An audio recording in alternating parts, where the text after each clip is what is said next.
Assalamualaikum warahmatullahi wabarakatuh. Pemirsa Wilujeng Patapang deui sareng simkuring di channelna Politikus Cilik. Anu insyaallah dina danget ayeuna baris medar babad Tatar Sunda dina basa Sunda anu judulna Prabu Siliwangi. Pemirsa ngamutan anu teu acan subscribe mangga diantos subscribe-na minangka nyokong channel ieu supados tumbuh langkung saya langkung guna kapanyuna. Supados teu nyangkolong kana waktos mangga urang awitan babad Tatar Sunda dina basa Sunda dina judul Prabu Siliwangi.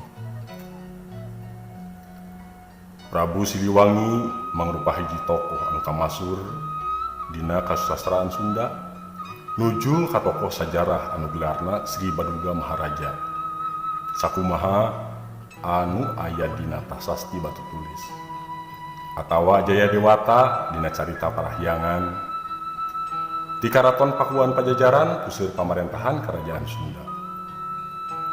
Sumber sajarah pangbuhuna nu nyabit-nyabit kecap Siliwangi nyaeta naskah Sang Hyang Siksa Kandang Keresian tahun 1518 Masehi. Nu maksudna nyebutkeun hiji lalakon pantun eta oge lalakon mah teu dicaritakeun. Nu kadua nyaeta carita Purwaka Caruba Nagari tahun 1720 nu ditulis ku Pangeran Arya Cirebon.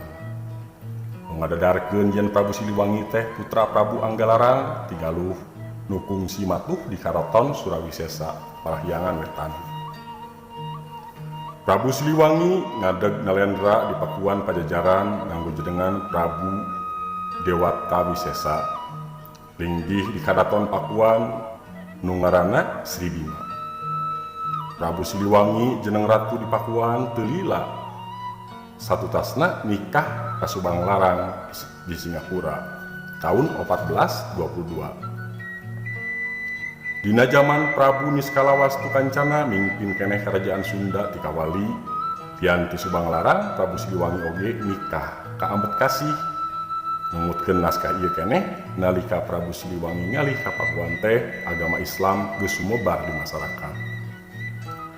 Dina naskah carita Ratu Pakuan nu ditulis akhir abad ke-17 atawa awal abad ke-18, Prabu Siliwangi teh nujul ka Ratu Pakuan nu gaduh istri Ambedkasih jeung Sumbang Larang. Katerangan ieu cocok jeung isi naskah Cirebon nu kasebut tadi. Kukituna eces yen Ratu Pakuan teh Prabu Siliwangi alias Sri Baduga Maharaja. Dina prasasti batu tulis disebutkeun yen Jaya Dewata teh diistrenan 2 kali.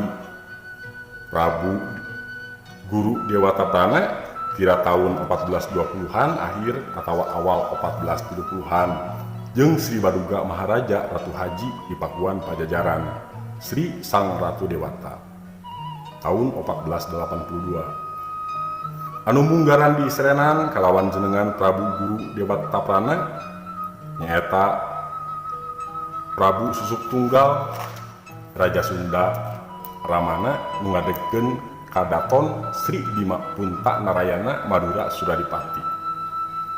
Sedengkeun anu kadua nyaeta nalika ngaganti Ningrat Kancana nu gelarna Prabu Dewa Niskala di Galuh. Sakaligus ngahijikeun deui kawasan Sunda Galuh.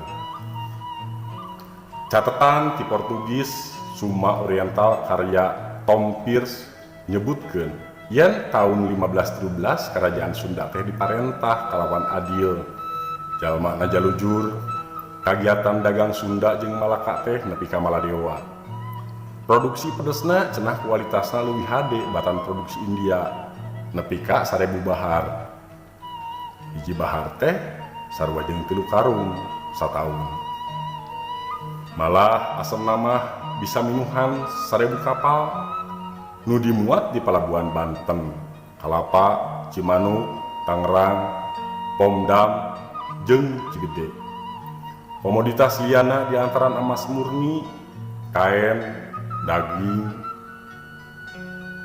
daging bagong, domba, embe, sapi, sayuran, jeung bubuahan. Oge ngeunaan kaayaan Pakuan nu disebutkeun pangeusina aya 50.000 urang, sedangkeun angkatan nu siap perangna aya 100.000 urang. nu dirojong ku 4.000 kuda ti Pariaman jeung 40 gajah. Prabu Siliwangi mimpin kerajaan Sunda di Pakuan Pajajaran salila 38 tahun.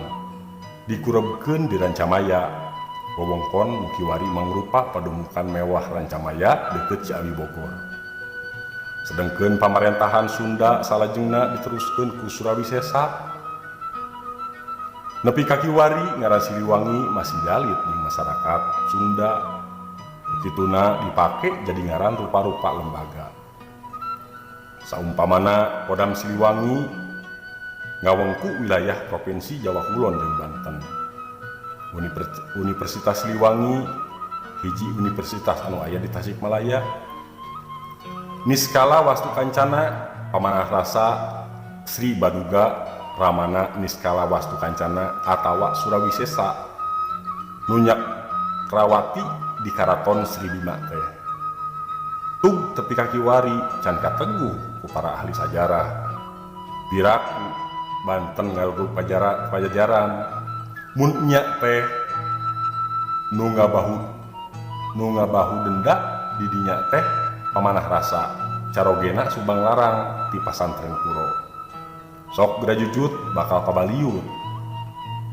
Boh dina silsilah pon kitu deui dina memerstaun kajadianana.